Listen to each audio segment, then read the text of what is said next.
आज हम जानने वाले हैं इस संसार की सबसे पहली प्रेम कहानी के बारे में, जिसमें न कोई शर्त थी, न कोई बंधन, बस एक दृढ़ता थी, एक श्रद्धा थी। इस कहानी में रंग भी है और दुख का संग भी। यह है शिव और सती की अमर प्रेम कहानी, जिसमें प्रेम है, त्याग है और अंत में एक नई शुरुआत है। तो आइए जानते हैं इस महान प्रेम कथा को, सती कथा को। सती!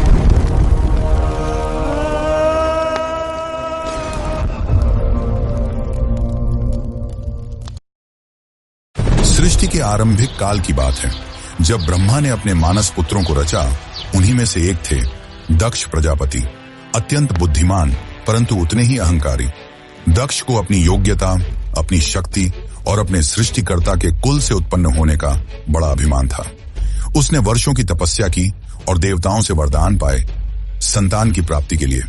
उसकी यह तपस्या रंग लाई और उसे एक अत्यंत दिव्य कन्या की प्राप्ति हुई, वही जिसे हम आज देवी सती के नाम से जानते हैं। सती का जन्म किसी साधारण कन्या की भांति नहीं हुआ था। उनका स्वरूप स्वयं शक्ति का अंश था। कहते हैं वह स्वयं आदि शक्ति का अवतार थी। दक्ष को अपनी पुत्री पर गर्व था, लेकिन साथ ही उसके मन में एक अभिलाषा थी कि वह अपनी इस कन्या का विवाह किसी महान देवता, किसी वैभवशाली राजकुमार या किसी प्रतिष्ठित गृहस्थ से करेगा। उसे यह कल्पना भी नहीं थी कि उसकी पुत्री का हृदय वहां बन चुका है, जहां वैभव का कोई मोल नहीं, जहां वैराग्य ही आभूषण है, भगवान शिव। देवी सती बचपन से ही विचित्र स्वभाव की थी। अन्य कन्याओं की तरह ना तो उन्हें श्रृंगार में रुचि थी, ना ही राजसी जीवन की भव्यता में। जब जब वह शिव की चर्चा सुनती, जब किसी आर्षि द्वारा शिव की महिमा का वर्णन होता, उनका हृदय गहरे भावों से भर उठता। शिव जो श्मशानवासी हैं, जो मृग चर्म धारण करते हैं, जो भस्म रमाते हैं और सर्पों को आभूषण की तरह पहनते हैं, आम कन्याओं के लिए यह भय का कारण होता, पर सती के लिए यही शिव उनके अंतर्मन में बस चुके थे। धीरे धीरे यह आकर्षण भक्ति में बदला और भक्ति प्रेम में। अब सती का एक ही लक्ष्य था, शिव को पति रूप में प्राप्त करना। पर यह मार्ग आसान नहीं था। जब दक्ष को सती की इच्छा का आभास हुआ तो वह क्रोधित हो उठा। उसकी आंखों में तो शिव एक जंगल में भटकने वाले योगी मात्र थे। उसने सती को समझाने का प्रयास किया कि वह किसी योग्य, राजसी और सम्माननीय वर को चुने, पर सती अब निर्णय कर चुकी थी। उन्हें किसी धन, वैभव या पद की आवश्यकता नहीं थी। उन्हें चाहिए था वह परम पुरुष जो संन्यास में भी पूर्ण है, जो मौन में भी संपूर्ण है। और इसी लक्ष्य के लिए सती ने आरंभ की कठोर तपस्या। पर्वतों की गुफाओं में प्रचंड वायु और वर्षा के बीच सती ने भोजन तक त्याग दिया। उन्होंने पृथ्वी पर बैठकर खुले आकाश में बिना निद्रा के केवल शिव के ध्यान में लीन रहकर दिन, सप्ताह और महीनों का तप किया। देवताओं तक को आश्चर्य हुआ कि एक कन्या इतनी कठोर तपस्या कैसे कर सकती है। और जब उनकी तपस्या की अग्नि ने त्रिलोक को प्रभावित करना शुरू किया, तब अंततः भगवान शिव ने उनकी भक्ति को स्वीकार करने का निर्णय लिया। पर यह तो आगे की कथा है। अभी तो एक पिता के अहंकार और एक पुत्री के समर्पण की टकराहट शुरू हुई है। जहां एक ओर दक्ष चाहता है कि सती उसके राजनैतिक सपनों की सीढ़ी बने, वहीं दूसरी ओर सती हर सांस के साथ शिव का नाम जपती है। यही संघर्ष इस प्रेम कथा की पहली चिंगारी है, एक ऐसी चिंगारी जो आगे चलकर एक भीषण अग्निकांड बन जाएगी। सती अपनी तपस्या में लीन थी। उनका एकमात्र उद्देश्य था शिव की प्राप्ति। अनंतः उनकी भक्ति से प्रसन्न होकर शिव प्रकट हुए। शिव मुस्कुराए और एक क्षण में वह उस तपस्विनी के समक्ष प्रकट हो गए। जैसे ही सती ने अपनी आंखें खोली, उनके सम्मुख खड़े थे वही जिनके लिए उन्होंने सब कुछ त्याग दिया था। शिव ने उनके तप, प्रेम और अटल श्रद्धा को देखा और कहा, हे देवी, तुम्हारा प्रेम मुझे बाध्य करता है। आज मैं तुम्हें अर्धांगिनी के रूप में स्वीकार करता हूं। इस वचन के साथ पूरे ब्रह्मांड में आनंद की लहर दौड़ गई। देवताओं ने पुष्प वर्षा की और फिर आया वह शुभ दिन जिसका साक्षी स्वयं ब्रह्मा, विष्णु और सारे लोग हुए। शिव और सती का दिव्य विवाह। शिव बारात लेकर स्वयं कैलाश से निकले, पर यह कोई साधारण बारात नहीं थी। इसमें भूत, प्रेत, पिशाच, नाग, सिद्ध, योगी, अर्षि, देवता सब सम्मिलित थे। शिव की सवारी नंदी थी, शरीर पर भस्म, जटा से गंगा, गले में नाग। ये स्वरूप देख सभी स्त्रियां भयभीत हो उठी, पर सती के चेहरे पर गर्व था। उन्हें अपने शिव पर गर्व था। वैभव नहीं, सत्य का स्वरूप थे वह। विवाह का आयोजन राजसी नहीं था, पर दिव्यता से भरा हुआ था। स्वयं ब्रह्मा ने मंत्रोच्चारण किया, विष्णु ने कन्यादान किया और समस्त लोगों ने इस मिलन का स्वागत किया। यह केवल दो आत्माओं का नहीं, सृष्टि के दो मूल तत्वों शिव और शक्ति का मिलन था। लेकिन इस भव्य विवाह में एक स्थान रिक्त रहा। सती के पिता दक्ष प्रजापति वह नहीं आए, ना ही कोई संदेश भेजा, ना ही कोई आशीर्वाद, क्योंकि उनके लिए यह विवाह एक अपमान था, एक चुनौती उनके अभिमान को। उनके अनुसार यह मिलन योग्य नहीं था और यहीं से प्रारंभ हुआ उस अग्निकथा का बीज जो आगे चलकर पूरे यज्ञ को जला देगा। समय धीरे धीरे बीतता है। कैलाश पर्वत पर प्रकृति की गोद में शिव और सती अपना वैवाहिक जीवन शांतिपूर्वक और आनंद से व्यतीत कर रहे हैं। कैलाश की गुफाएं, मंदाकिनी की कलकल धारा और बर्फीली हवाएं सब साक्षी थीं उस दिव्य प्रेम की जो समय और शब्दों से परे था। लेकिन इसी बीच एक और स्थान पर कुछ और ही चल रहा था, राजा दक्ष के मन में। सती के शिव से विवाह को वह अभी तक स्वीकार नहीं कर पाया था। हर बार जब कोई शिव की महिमा का गुणगान करता, दक्ष की भौहें तन जाती। उसे लगता कि शिव ने उसकी पुत्री को अपनी योग्यता से नहीं, किसी छल से प्राप्त किया है। वह अपनी सत्ता, अपना रुतबा, अपनी श्रेष्ठता सिद्ध करना चाहता था और उसी घमंड ने उसे एक विशाल यज्ञ के आयोजन की प्रेरणा दी। दक्ष ने यज्ञ का आयोजन बड़ी धूमधाम से किया। ऐसा यज्ञ जिसमें समस्त देवताओं, ऋषियों, सिद्धों और लोकपालों को निमंत्रण भेजा गया। ब्रह्मा से लेकर इंद्र तक हर कोई आमंत्रित था, परंतु एक नाम उसमें अनुपस्थित था, महादेव शिव का। यह कोई भूल नहीं थी, यह था दक्ष का जानबूझकर किया गया निर्णय। उसने शिव को निमंत्रण नहीं भेजा क्योंकि उसका अहंकार उसे यह स्वीकार नहीं करने देता था कि उसकी पुत्री ने उस योगी से विवाह कर लिया, जो ना कोई राज्य रखता है, ना कोई वस्त्र और जो श्मशान का वासी है। दक्ष को लगता था कि शिव को यज्ञ में आमंत्रित करना उसके सम्मान के विरुद्ध होगा। जब यज्ञ की तैयारियां चल रही थीं, उसी समय सती ने इस आयोजन की बात सुनी। किसी ने उनसे कहा, माता, आपके पिता दक्ष ने एक महान यज्ञ का आयोजन किया है जिसमें सारे देव, ऋषि और ज्ञानी आमंत्रित हैं। वह तो आज पूरे ब्रह्मांड का ध्यान खींच रहा है। यह सुनकर सती का हृदय कांप उठा। उन्हें विश्वास नहीं हुआ कि उनके पिता इतना बड़ा आयोजन कर रहे हैं और उन्हें कोई सूचना नहीं मिली। कुछ समय तक वे चुप रहीं, शायद आशा में कि कोई दूत आएगा, कोई संदेश मिलेगा। लेकिन जब स्पष्ट हो गया कि शिव और उन्हें जानबूझकर न बुलाया गया है, तब उनके भीतर कुछ टूट सा गया।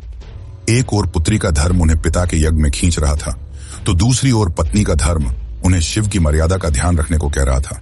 अंततः सती ने शिव से निवेदन किया, स्वामी, मैं उस यज्ञ में जाना चाहती हूं।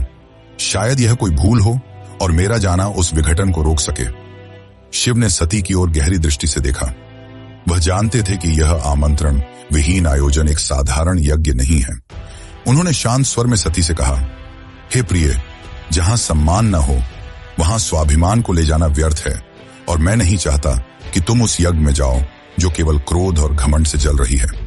परंतु सती व्याकुल थी। उनके भीतर एक द्वंद्व चल रहा था, पिता और पति के बीच। उन्होंने पुनः प्रार्थना की, प्रभु, मैं केवल एक पुत्री के रूप में वहां जाना चाहती हूं। मैं पिता से बात करूंगी, शायद वह बदल जाए, शायद उनके मन का विष उतर जाए। शिव ने इस बार उन्होंने अनुमति दे दी। सती ने कैलाश से विदा ली, अकेले, बिना किसी दूत या सम्मान के। वह एक बेटी थी जो अपने पिता से स्नेह की अपेक्षा लेकर जा रही थी, लेकिन उन्हें झांत नहीं था कि उस यज्ञ में उनका स्वागत नहीं, अपमान प्रतीक्षा कर रहा है।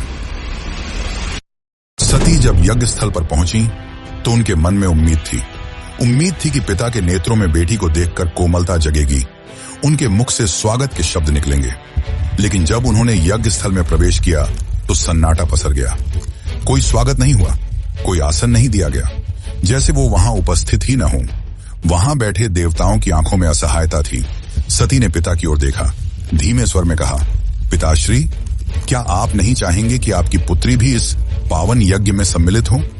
दक्ष ने ठंडी हंसी के साथ उत्तर दिया, पुत्री, जिस दिन तूने उस नग्न भस्म रमाए श्मशान में विचरने वाले औघड़ को अपना पति चुना, उसी दिन तू मेरी पुत्री नहीं रही। दक्ष का स्वर ऊंचा हो रहा था और उसके शब्द जैसे शिव के लिए विष से भरे बाण हो। यह सुनकर सती की आत्मा कांप उठी थी। यह केवल अपमान नहीं था, यह शिव के उस स्वरूप का तिरस्कार था जो समस्त सृष्टि का आधार है। वे उठी, सभा की ओर देखा और बोली, तुम सब यहाँ धर्म की बात करने आए हो यज्ञ की बात करते हो, पर जिस शिव के बिना कोई यज्ञ संपन्न ही नहीं हो सकता, उसी शिव का तुम अपमान करते हो। फिर उन्होंने आगे कहा, जिसे तुम औघड़ कहते हो वही काल का भी काल है। जिसे तुम श्मशानवासी कहकर हंसते हो वही मृत्यु से परे है, और जिसे तुम भस्मधारी कहते हो वही भस्म से मोह को जलाता है। उनकी आंखों में आंसू थे, लेकिन स्वर तेज था, ऐसा तेज कि स्वयं देवता भी सिर झुका लें। सभा स्तब्ध थी, कोई उत्तर नहीं दे सका, लेकिन सती का हृदय अब टूट चुका था। उन्होंने कहा, जिस शरीर ने आज मेरे प्रभु का अपमान सुना है, वह शरीर अब इस संसार के योग्य नहीं। और वे सीधे यज्ञ कुंड की ओर बढ़ी। वहां उपस्थित देवता उन्हें रोकना चाहते थे, पर सती अब कोई नारी नहीं थी, वह साक्षात अग्नि बन चुकी थी। उन्होंने अपने नेत्र बंद किए, शिव का स्मरण किया और अग्नि में कूद गईं।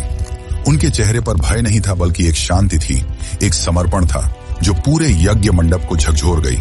अब इस यज्ञ की अग्नि से वो तूफान उठने वाला था जो पूरे को तबाह कर सकता था। तो चलिए अब जानते हैं आगे की कथा। लेकिन उससे पहले अगर आपको वीडियो अच्छी लग रही है तो वीडियो को लाइक जरूर करें और कमेंट में लिखें, हर हर महादेव। कैलाश पर शांति थी, पर वह शांति तूफान से पहले की थी। जब भगवान शिव को यह ज्ञात हुआ कि उनकी अर्धांगिनी अग्नि में समर्पित हो गई, तो उनके हृदय में तूफान उमड़ पड़ा। आंखों में वेदना, मन में शून्यता और आत्मा में आग। ये वो शिव थे जिनका क्रोध ही प्रलय कहलाता है। शिव अपनी समाधि से उठे, उनकी जटाएं लहराईं, नेत्र रक्तिम हो उठे और सारा ब्रह्मांड कांप उठा। फिर अपने दोनों हाथों से अपनी जटाएं पकड़ी और उन्हें पृथ्वी पर पटक दिया। उसी क्षण पृथ्वी फटी और उस क्रोध की ज्वाला से प्रकट हुआ एक रूप, भयंकर, तेजस्वी और अजेय, वीरभद्र। वीरभद्र कोई सामान्य योद्धा नहीं था, वह शिव के विकराल रूप का अंश था। उसका शरीर अग्नि सा दीप्यमान था, आंखों में प्रतिशोध की ज्वाला, हाथ में तलवार। उसका प्रकट होना सृष्टि के संतुलन को डगमगाने लगा था। वीरभद्र प्रचंड गति से दक्ष के यज्ञ की ओर बढ़ चला। जिस दिशा में वह चलता, धरती कांपती, आकाश बदलता और देवताओं के हृदय कांप उठते। जैसे ही वीरभद्र यज्ञ स्थल पर पहुंचा, आकाश में अंधकार छा गया और वीरभद्र प्रकट हो चुका था। उसकी उपस्थिति मात्र से यज्ञ की अग्नि थर्रा उठी। वह बिना रुके आगे बढ़ा। पहले यज्ञ वेदी को तोड़ा, फिर वेद पाठ करने वाले ब्राह्मणों को हटाया। उसकी आंखों में एक ही लक्ष्य था, दक्ष। वीरभद्र के सामने कोई नहीं टिक सका। वह अकेला था, परंतु अजेय। उसके प्रत्येक प्रहार में शिव का शाप था और हर गर्जना में सती का विलाप। अंततः वह दक्ष के सामने पहुंचा। दक्ष अब भी अपने अभिमान में डूबा था। वह चिल्लाया, मैं यज्ञ करता हूं, मुझे कोई छू नहीं सकता। वीरभद्र ने उसकी आंखों में देखा और कहा, तू पिता कहलाने योग्य नहीं। आज तुझे उसी अग्नि में भस्म करूंगा जिसमें तूने धर्म का मजाक उड़ाया। और एक ही झटके में वीरभद्र ने अपनी तलवार से दक्ष का सिर धड़ से अलग कर दिया। पूरी सभा में सन्नाटा छा गया। देवता स्तब्ध रह गए। यज्ञ की अग्नि बुझ गई और पृथ्वी पर सिर्फ राख रह गई। वो राख जो अहंकार, अधर्म और अपमान की अंतिम परिणति थी। वीरभद्र शिव की आज्ञा पूरी कर चुका था। पर यह कहानी यही नहीं रुकती। अब आएगा वो क्षण जब शिव स्वयं यज्ञ स्थल पर पहुंचेंगे, सती के शव को उठाएंगे और सृष्टि में संतुलन डगमगाएगा। जब महादेव यज्ञ स्थल पर पहुंचे, उन्होंने सती के जले हुए शरीर को देखा। वह दृश्य ऐसा था जिसने स्वयं काल को रुला दिया। शिव ने धीरे से कंपाते हाथों से अपनी सती को बाहों में उठा लिया। उनकी आंखों से आंसू थे और फिर वह चल पड़े। शिव सती के शव को अपनी गोद में लिए पूरे ब्रह्मांड में भटकने लगे। उस विरह में जो पूरे ब्रह्मांड को भयभीत कर रहा था, ब्रह्मांड असंतुलित होने लगा।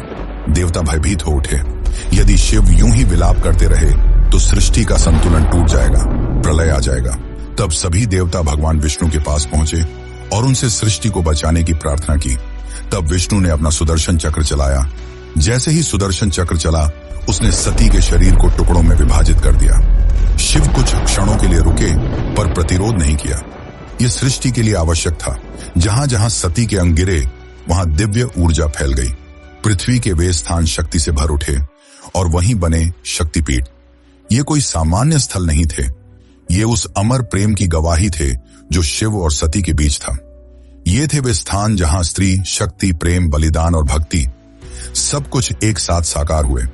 कुछ स्थानों पर सती की आंखें गिरीं, कहीं उनका हृदय, कहीं उनके केश, तो कहीं उनके चरण, और हर स्थान एक केंद्र बन गया मां शक्ति का, जो हर रूप में पूजनीय हुई, कभी दुर्गा, कभी भैरवी, कभी भवानी। यही वे स्थान हैं जिन्हें आज हम कामाख्या, वैष्णो, ज्वाला, हिंगलाज और तारापीठ जैसे नामों से जानते हैं। इस प्रकार सती के वियोग से जन्मे ये शक्तिपीठ न केवल देवी के अंग हैं, ये उस प्रेम की शाश्वत उपस्थिति है जो आत्मा से आत्मा तक जुड़ता है। शिव अंततः हिमालय लौटे, पर अब वह ध्यान मग्न हो गए। वर्षों तक एक चट्टान की भांति बैठ गए, समाधि में डूबे, ना शब्द, ना गति, ना भावना, बस मौन और सती की स्मृति। काल की धारा आगे बढ़ती है, युग बदल जाते हैं, पर कुछ कहानियां समय की सीमाओं से परे होती हैं, और सती की कथा उन्हीं में से एक है। वह प्रेम जो अग्नि में तपकर शुद्ध हुआ था, वह विरह जो तांडव बन गया था। उस अधूरी यात्रा को अब पूर्ण होना था, पर यह कहानी यहां समाप्त नहीं होती। प्रेम का सफर यहीं पर रुकने वाला नहीं था। जहां अग्नि ने प्रेम का रंग दिखाया था, वहीं से एक नई दास्तान का पैगाम आने वाला था। सती के बलिदान से जो प्रेम जला था, वही आग पार्वती के रूप में फिर फलने वाला था। यह अंत नहीं, यह शुरुआत है। शुरुआत है एक अमर, अनसुनी और अनोखी प्रेम कहानी की। यह शुरुआत है शिव और पार्वती की। यह शुरुआत है एक नए युग की,